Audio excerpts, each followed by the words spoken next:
English speaking course day 21. आज आपण बघणार आहोत आय, मी, माय, माइन आणि मायसेल्फ. हे serve first pronoun singular pronounce आहेत, म्हणजेच मी या व्यक्तीसाठी वापरले जाणारे शब्द. बघा, प्रोनाउन त्यांचा मराठी अर्थ आणि वापर. आय, आय म्हणजे मी. वापर सब्जेक्ट म्हणजेच कर्ता म्हणून आपण आयचा वापर करतो. त्यानंतर आहे मी, मी म्हणजे मला किंवा मी. ऑब्जेक्ट म्हणजे कर्म म्हणून आपण वापरतो. माय म्हणजे माझा, माझी, माझे. Positive adjective. माइन म्हणजे माझे. पॉझिटिव्ह प्रोनाउन म्हणून वापरतो.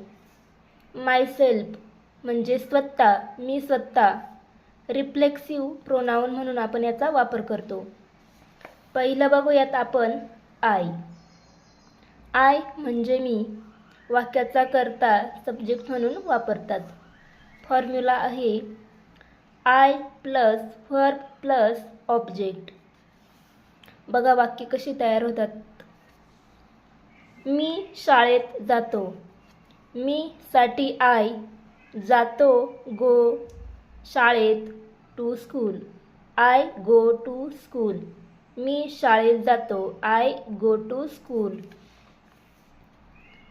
मी इंग्रजी शिकतो. I learn English. मी आय शिकतो लर्न इंग्रजी इंग्लिश.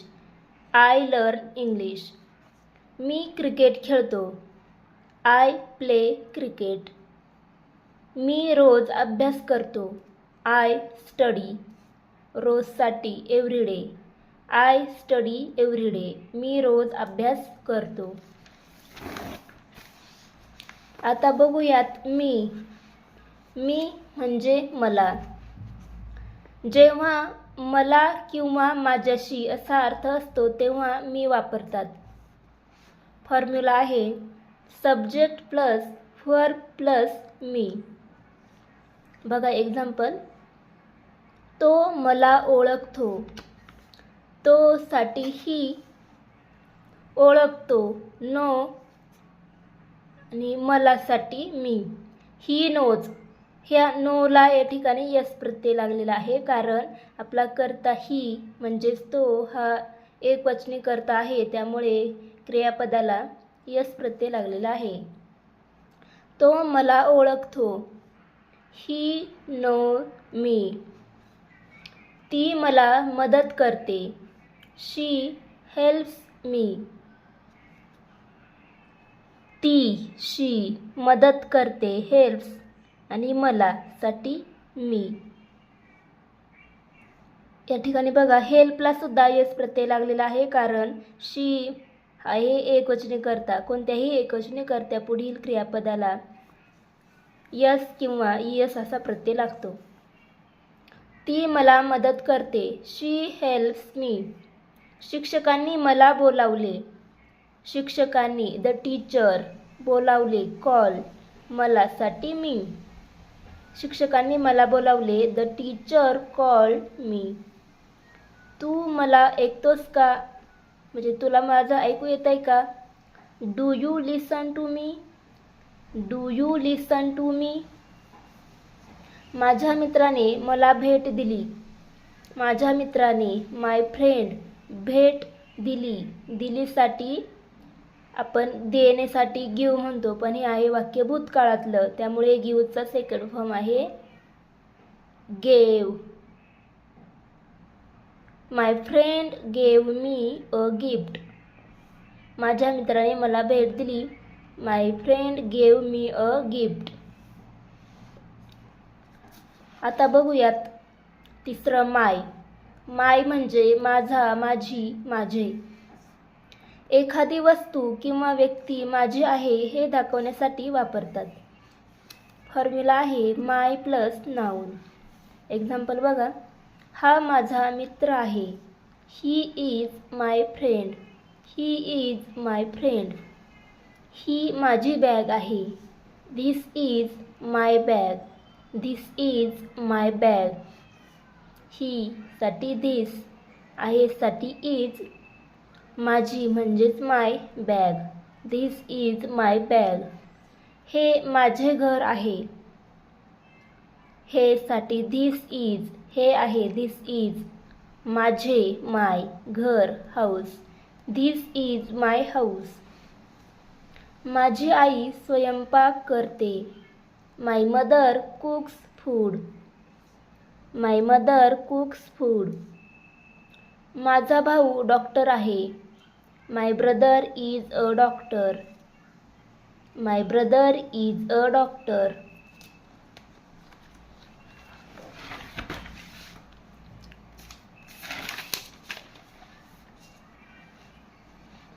आता बघूयात माईन. माईन म्हणजे देखील माझे.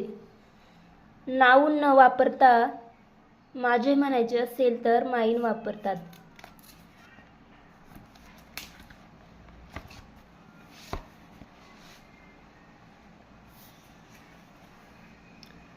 बघा फॉर्म्युला आहे धिस किंवा दॅट प्लस इज प्लस माईन.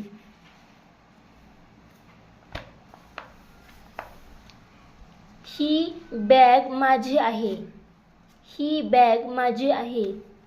दिस बॅग इज माईन.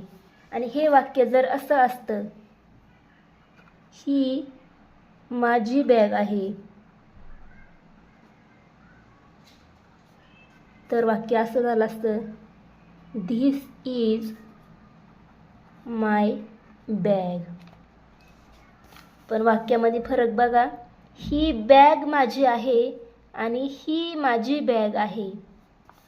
ही बॅग माझी आहे. धिस बॅग इज माईन. आणि ही बॅग माझी आहे. This is my bag. वाक्यामधला फरक कळला. ही बॅग माझी आहे या ठिकाणी आपण जास्त हक्काने म्हणतो ही बॅग माझी आहे, त्यासाठी धिस बॅग इज माईन. आणि ही माझी बॅग आहे. This is my bag. त्यामुळे वाक्य बोलताना बॅग माझी, माझी बॅग, बघा बदल कसा होतो. धिस बॅग इज माईन. This is my bag. हे घर माझे आहे. धिस हाऊस इज माईन. धिस हाऊस इज माईन. तो मोबाईल माझा आहे. दॅट मोबाईल इज माईन. दॅट मोबाईल इज माईन. ती सायकल माझी आहे. दॅट बायसिकल इज माईन. दॅट बायसिकल इज माईन. हे पुस्तक माझे आहे. धिस बुक इज माईन. धिस बुक इज माईन. या ठिकाणी बघा लक्षात ठेवायचं आहे धिस इज माईन बुक हे वाक्य आहे चुकीचं. धिस इज माय बुक हे वाक्य आहे बरोबर. धिस बुक इज माईन. धिस बुक इज माईन असं असतं तर हे वाक्य बरोबर असतं. आणि धिस इज माय बुक हे माझे पुस्तक आहे.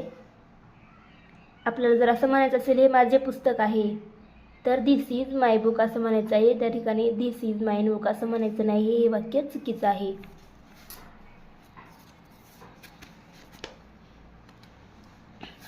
आता बघूयात माय सेल्फ. माय सेल्फ म्हणजे मी स्वतः. स्वतःबद्दल जोर देण्यासाठी किंवा स्वतः केलेली कृती दाखवण्यासाठी वापरतात माय सेल्फचा वापर. एक्झाम्पल, मी स्वतः हे काम केले. I did this work myself. I did this work myself. मी स्वतः स्वयंपाक केला. I cook the food myself. I cook the food myself.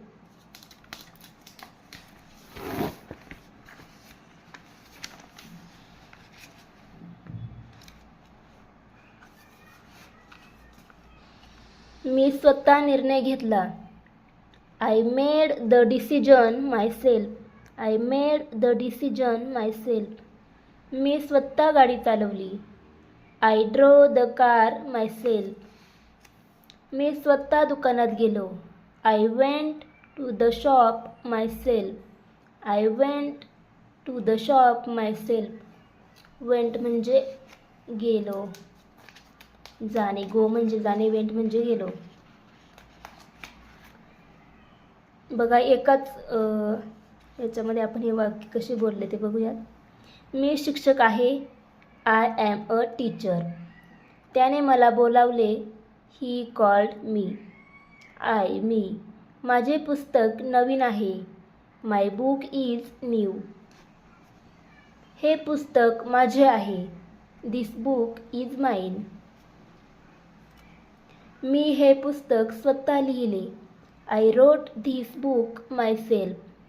I wrote this book myself. Wrote write म्हणजे लिहिणे, पण हे वाक्य भूतकाळातलं आहे.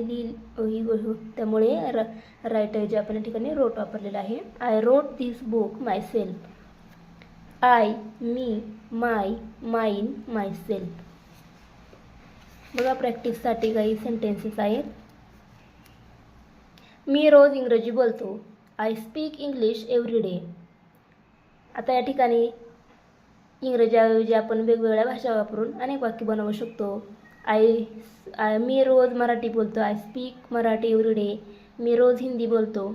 I speak Hindi every day. अशा प्रकारे वाक्य बनवू शकतो. मी ऐवजी या ठिकाणी आपण शिक्षकांनी मला प्रश्न विचारला. The teacher asked me a question. The teacher asked me a question. माझा भाऊ पुण्यात राहतो. My brother lives in Pune. My brother lives in Pune. ही कार माझी आहे. This car is mine. This car is mine. ही कार माझी आहे आणि ही माझी कार आहे असं वाक्य असतं तर दिस इज माय कार. मी स्वतः इंग्रजी शिकलो. I learn English myself. I learn English myself. ती शाळा माझी आहे. ती शाळा माझी आहे. हे वाक्य तुम्ही कमेंटमध्ये करून सांगा कसं होईल. व्हिडिओ आवडला असेल तर व्हिडिओला लाईक करा, शेअर करा, कमेंट करा आणि चॅनलला सबस्क्राईब करा.